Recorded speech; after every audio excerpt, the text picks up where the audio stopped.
Fala galera, beleza? Então, passando aqui hoje para a gente trocar uma ideia, o caso clínico vencedor da semana foi neuralgia relacionada às possíveis compressões e radiculopatias das raízes nervosas, principalmente dos nervos occipitais, menor e maior. Vamos lá? O paciente apresenta-se com um quadro clínico de dores persistentes a nível cervical, principalmente cervical média e alta, relacionada à região, principalmente suboccipital, regiões insercionais, principalmente tanto a nível dos músculos suboccipitais quanto a nível do músculo trapézio.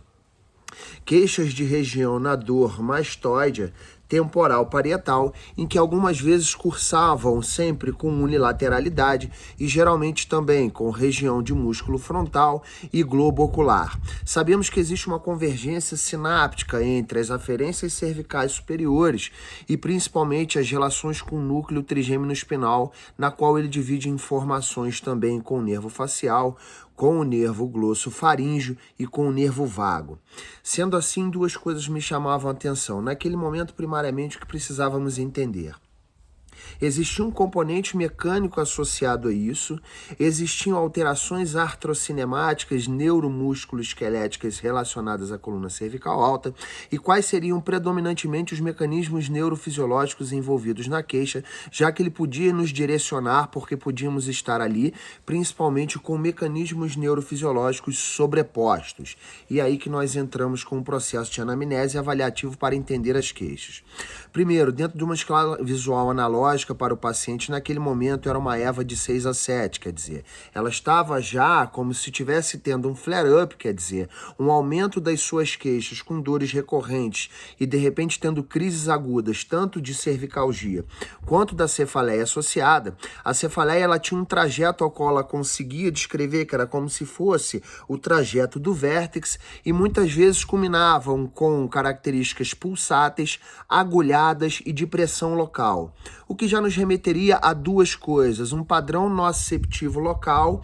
e um padrão neuropático associado, principalmente porque anatomicamente nós temos uma anastomose, principalmente a nível frontoparietal na sutura coronal, de convergência do nervo occipital menor, advindo das raízes de C2, com o nervo oftálmico 1, nesse caso,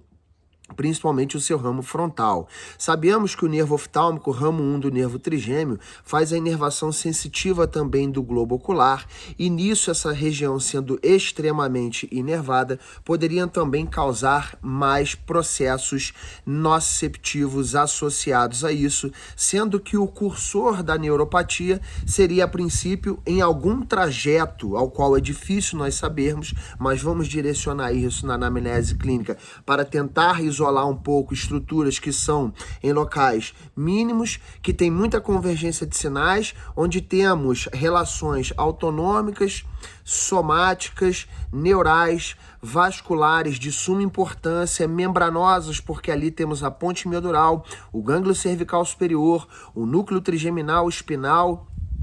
Temos todas as relações com a membrana occipito-atloide e com o trígono suboccipital, duas artérias convergindo, né, que vão levar informações para os 2/3 anteriores dos seus ramos, e o terço posterior, que são os ramos da artéria carótida interna e externa, e os ramos da artéria vertebral, que depois vão dar o seu ramo basilar, mais a nível do forame magno, ok? Então, estruturas realmente de suma nobreza, onde nós teríamos que ficar atento. Aonde nos direcionaria, nesse caso, a anamnese? Pensando no contexto artrocinemático, né, dois testes são de fundamental importância. Primeiro, isolarmos a coluna cervical alta, entendermos se teríamos algum bloqueio associado, principalmente ao padrão rotacional, que onde 45 a 50% desse movimento se dá principalmente entre C1 e C2 e C2 e C3, né? A partir de C3 para baixo, nós vamos ter um acoplamento dessas vértebras cervicais, onde nós teremos associado ao seu padrão de lateroflexão uma extensão e uma rotação homolateral que se divide em graus até a região de C7 e T1. Tínhamos realmente, né, nos movimentos ativos, um bloqueio importante da coluna cervical alta, ao qual principalmente a lateroflexão e a rotação eram movimentos de bloqueio que culminavam com o aumento da queixa. Pensando nisso, poderíamos ter uma radiculopatia naquele momento, principalmente dos níveis C2 e C3, porque o teste de Sperling era um teste que nos provocava sintomas, ele é um teste provocativo, e naquele momento a compressão com extensão lateroflexão homolateral e rotação nos provocava sintomas naquela região e nos provocavam sintomas à distância. Algumas estruturas miofaciais datadas em artigos que falam especificamente sobre a neuralgia occipital nos remetem principalmente a 3 músculos, as inserções superiores e a passagem dos nervos occipitais menor e maior por eles, o trapézio superior,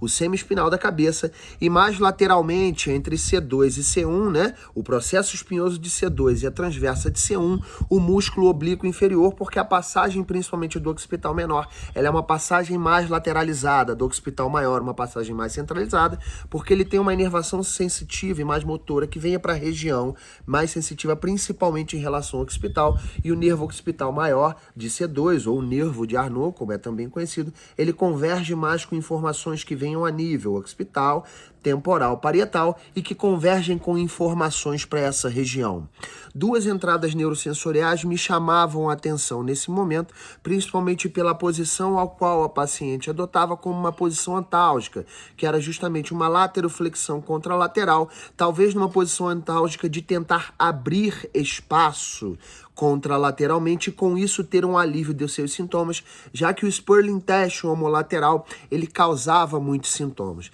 Sabemos que os movimentos de lateroflexão na coluna cervical alta principalmente são acompanhados de uma translação contralateral e de uma rotação contralateral. Então, uma rotação antal, digamos, uma lateroflexão como posição antálgica à esquerda, nos causaria um rolamento occipital à esquerda com uma translação contralateral de C1 e uma rotação de C1, C2, principalmente guiada pelos processos odontoides e pelos músculos suboccipitais, que fariam uma rotação contralateral, fazendo assim também com que um processo adaptativo, seja ele primário ou secundário, em decorrência de uma alteração oculomotora, que nesse momento realmente cursava, e pelos nossos testes não era só um padrão hipoconvergente, tínhamos um padrão de torção associado a isso, onde a adaptação do lado da lateroflexão cursava mais com um processo intorsional, ou enciclodução, e contralateral com um processo extorsional.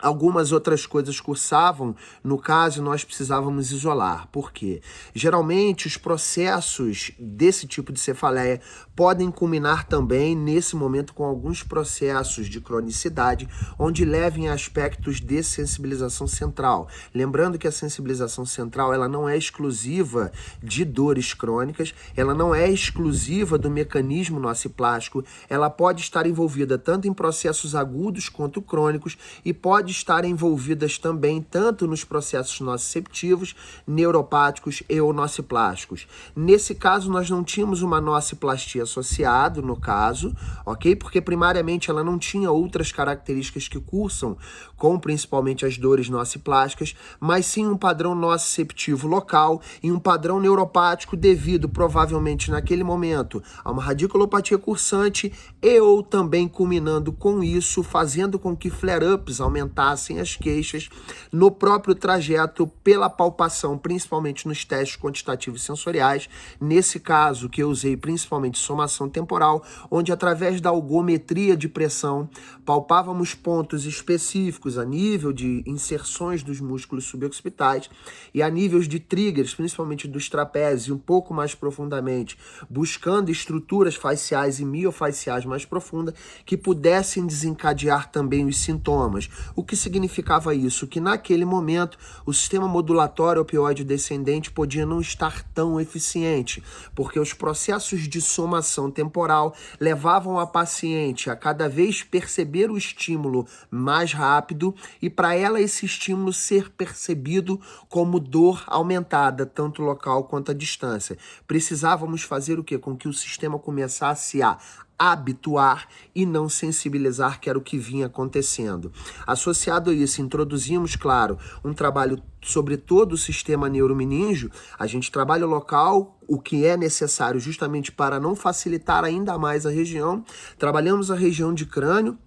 A região principalmente de sistemioide, por causa das suas correlações diretas com a base do crânio, ok? Todas as relações, principalmente em relação à entrada torácica, faces cervicais posteriores, anteriores, e os músculos, principalmente as quais nós podíamos trabalhar depois de trabalharmos a sua inervação, para que tivéssemos menos informações e com isso criássemos processos mais fáceis, modulatórios nesse caso, trabalhando todo o sistema neuromeníngeo, a região ocular, região do sistema ióide, entrada torácica, pensando nas primeiras ramificações que vão ascender por causa principalmente dos níveis vasculares, prescrevermos com isso alguma atividade física, né, de manejo, já que a paciente vinha sedentária e tendo medo de certos tipos de movimento, porque isso piorava, um certo tipo de preferência direcional que nós conseguimos achar e ao qual foi orientado para esse paciente fazer o seu automanejo em casa, para com que isso nós possamos promover, né, dados melhores na melhora dessa paciente ao longo do tempo, gerando com isso um processo educacional em dor que é de extrema importância, fazendo com que ao longo do tempo a gente vá perceber, né, se essas questões de habituação elas conseguem melhorar, porque nós precisamos juntar as peças, né, tanto relacionadas aos mecanismos neurofisiológicos de dor, ao que nós temos de testes provocativos, né, os testes artrocinemáticos associados a isso, trigger points associados a isso, porque nós tínhamos uma compressão neural com dois mecanismos neurofisiológicos, nociceptivo e neuropático, cursantes nesse caso estando sobrepostos, com a alteração de entradas neurosensoriais que com certeza naquele momento estavam fazendo com que as queixas piorassem, porque faziam adaptações à distância e sobrecarregavam mais todas as questões neuromúsculo-esqueléticas, e sabemos que muitas vezes os processos de alteração pulsátil têm uma alteração por causa da relação trigêmino-vascular, a questão de dor ocular pela convergência sináptica também entre o occipital menor e o occipital maior, com as questões do nervo trigêmeo, nesse caso no seu ramo quinto 1, o nervo oftalmico, e precisávamos juntar todas essas peças para que pudéssemos ter um engajamento e começarmos a fazer um tratamento dentro de uma condição prévia patológica que requer toda atenção e cuidado pela nobreza da área, tá ok? Espero que tenha sido válido para você, um forte abraço e até breve.